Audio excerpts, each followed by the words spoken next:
ഈ അവസ്ഥയിലാണ് നിങ്ങൾ ഇനി മുന്നോട്ട് പോകുന്നതെന്നുണ്ടെങ്കിൽ SSLCയിൽ ഫുൾ A+ എന്ന് പറയുന്ന ഒരു കാര്യം നിങ്ങൾക്ക് നേടാൻ പറ്റുമെന്ന് തോന്നുന്നുണ്ടോ? നിങ്ങളൊന്ന് ആലോചിച്ച് നോക്കിയാൽ മതി. ഇപ്പം നമ്മളുടെ ഓണം എക്സാമൊക്കെ അടുക്കാറായി. നിങ്ങളതിൽ ആകെ നമുക്ക് കുറച്ച് ചാപ്റ്റേഴ്സ് മാത്രമേ ഉണ്ടാവുള്ളൂ അല്ലേ? പക്ഷേ എന്താണ്, നമ്മളുടെ ചാപ്റ്റേഴ്സ് എല്ലാം മാറിയിട്ടുണ്ട്, സിലബസ് മാറിയിട്ടുണ്ട്, ആൻഡ് ചാപ്റ്റേഴ്സിൻ്റെ കണ്ടൻറ്റ് കുറച്ച് അധികമായിട്ടുണ്ട് അല്ലേ, കുറച്ച് കൂടിയിട്ടുണ്ട്. ഇപ്പോൾ കഴിഞ്ഞ വർഷത്തെ സിലബസൊക്കെ നോക്കുകയാണെങ്കിൽ കഴിഞ്ഞ വർഷത്തെ 2-3 ചാപ്റ്റേഴ്സൊക്കെയാണ് നിങ്ങൾക്ക് ഒന്നാക്കിയിട്ട് ഇപ്പോൾ തന്നിട്ടുള്ളത്. അതുകൊണ്ട് തന്നെ ഓണം എക്സാമിനെ നോക്കുമ്പോൾ നമ്മളൊരിക്കും 2 ചാപ്റ്റർ അല്ലേ. പക്ഷേ ആ 2 ചാപ്റ്ററിലുള്ള കണ്ടൻറ്റ് എന്ന് പറഞ്ഞാൽ അത്ര അധികമുണ്ട്. അത് മാത്രമല്ല, നമ്മളുടെ എക്സാം പാറ്റേൺ മാറുമെന്ന് കഴിഞ്ഞ പ്രാവശ്യം തന്നെ പറഞ്ഞിട്ടുണ്ടായിരുന്നു. അതിൻ്റെ ചെറിയ ക്ലൂ ഒക്കെ നമ്മളുടെ കഴിഞ്ഞ വർഷത്തെ പബ്ലിക് എക്സാമിലൊക്കെ തന്നെ ഉണ്ടായിരുന്നു. ഓക്കെ, ആൻഡ് ഇതും നിങ്ങൾക്ക് വിശ്വാസം വരുന്നില്ലെങ്കിൽ നിങ്ങൾ നമ്മളുടെ SSLCയിലെ ലാസ്റ്റ് ഓരോ ചാപ്റ്റർ കഴിഞ്ഞതിന് ശേഷമുള്ള ലെറ്റേഴ്സ് SS എന്ന് പറയുന്ന സെക്ഷൻ ഒന്ന് എടുത്ത് നോക്കുക. കഴിഞ്ഞ വർഷത്തെ നമ്മുടെ ടെക്സ്റ്റ് ബുക്കിൽ ലെറ്റേഴ്സ് SS എന്ന് പറഞ്ഞിട്ടുണ്ടെങ്കിൽ 1 മാർക്കിൻ്റെ വളരെ സിമ്പിളായിട്ടുള്ള ക്വസ്റ്റ്യൻസ് ആണെങ്കിൽ ഈ തവണത്തെ ലെറ്റേഴ്സ് SS എടുത്ത് നോക്കിക്കഴിഞ്ഞാൽ ഇപ്പോൾ നമ്മുടെ ബാച്ചിലൊക്കെ നമ്മൾ ആ ക്വസ്റ്റ്യൻസ് ഒക്കെ ചെയ്യാൻ വേണ്ടിയിട്ട് എടുത്തപ്പോൾ തന്നെ നമുക്ക് മനസ്സിലായിട്ടുണ്ടായിരുന്നു നമ്മളെ നീറ്റ് എക്സാമിൻ്റെ ഒക്കെ ഒരു പാറ്റേണിലാണ് ആ ക്വസ്റ്റ്യൻസ് വന്നിട്ടുള്ളത്. അത് മാത്രമല്ല, ക്വസ്റ്റ്യൻസ് ഒക്കെ കുറച്ച് ഹാർഡ് കൂടിയാണ്, കുറച്ച് ടഫായിട്ടുള്ള ക്വസ്റ്റ്യൻസ് ആണ്. ആൻഡ് ഇതേ പാറ്റേൺ തന്നെയായിരിക്കും നിങ്ങളുടെ ഓണം എക്സാമിനായാലും നിങ്ങളുടെ ക്രിസ്മസ് എക്സാമിനായാലും പബ്ലിക് എക്സാമിനൊക്കെ വരാൻ പോകുന്നത്.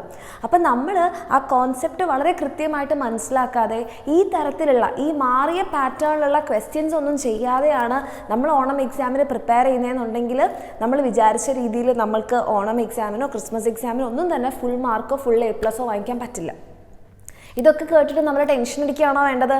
അല്ല, നമ്മൾ ഏറ്റവും നേരത്തെ തന്നെ എന്ത് ചെയ്യുക, വേഗം തന്നെ പഠിച്ചു തുടങ്ങാം. അപ്പം അതിന് വേണ്ടിയിട്ട് നിങ്ങൾക്കൊരു 20 ഡേയ്സ് ചാലഞ്ചുമായിട്ട് നമ്മളുടെ എക്സാമിനർ വരുന്നുണ്ട് തിങ്കളാഴ്ച കറക്റ്റ് ഈ ഒരു ടൈമിൽ. അത് മാത്രമല്ല, ഈ ഒരു 20 ഡേയ്സ് ചാലഞ്ചിൻ്റെ ലൈവിൽ നിങ്ങൾക്ക് വേണ്ടിയിട്ടൊരു സർപ്രൈസ് കൂടി നമ്മൾ റിവീൽ ചെയ്യുന്നുണ്ടാവും. ഓക്കെ, ആൻഡ് അതൊക്കെ നിങ്ങൾക്ക് വേണ്ടിയിട്ടുണ്ടാകും. പക്ഷേ മക്കളെ, ഈ കാര്യങ്ങളും ഈ രീതിയും നിങ്ങൾ പ്രാക്ടീസ് ചെയ്തിട്ടില്ലെങ്കിൽ നമ്മളുടെ എക്സാമിന് നമ്മൾ വളരെയധികം കഷ്ടപ്പെടും. അപ്പോൾ അതൊന്നും എൻ്റെ കുട്ടികൾക്ക് ഉണ്ടാവാതിരിക്കാൻ നിങ്ങൾ എന്താ ചെയ്യേണ്ടത്? നന്നായിട്ട് പഠിക്കുക. അപ്പോൾ നിങ്ങൾക്ക് താല്പര്യം ഉണ്ടെങ്കിൽ നമ്മുടെ എക്സാം വിന്നറിൻ്റെ ലക്ഷ്യ ബാച്ചിൽ നിങ്ങൾക്ക് അഡ്മിഷൻ എടുക്കാം. നമ്മുടെ ബാച്ചിലാണെങ്കിൽ നിങ്ങൾക്ക് കംപ്ലീറ്റ് കോൺസെപ്റ്റ് ഒക്കെ മനസ്സിലാക്കിയിട്ടാണ് ചാപ്റ്റേഴ്സ് എടുക്കുന്നുണ്ടാവുക.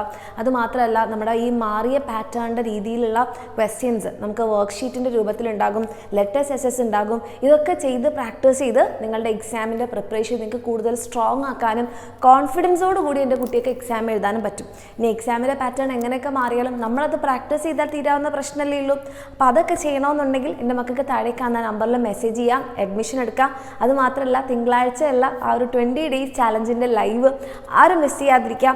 ആ ഒരു ചാലഞ്ച് ആക്സെപ്റ്റ് ചെയ്യാൻ നിങ്ങൾ ഇപ്പോഴേ റെഡി ആണെന്നുണ്ടെങ്കിൽ ചാലഞ്ച് ആക്സെപ്റ്റ് ചെയ്യാൻ റെഡി എന്ന് കമൻറ്റ് ചെയ്യുക. ആൻഡ് നിങ്ങളുടെ ഫ്രണ്ട്സിനും കൂടെ ഷെയർ ചെയ്യുക. ആ സർപ്രൈസ് എന്താണെന്ന് അറിയാൻ കുറച്ചൊന്ന് വെയിറ്റ് ചെയ്യുക. അപ്പോൾ നമുക്ക് തിങ്കളാഴ്ച കാണാം. All the best.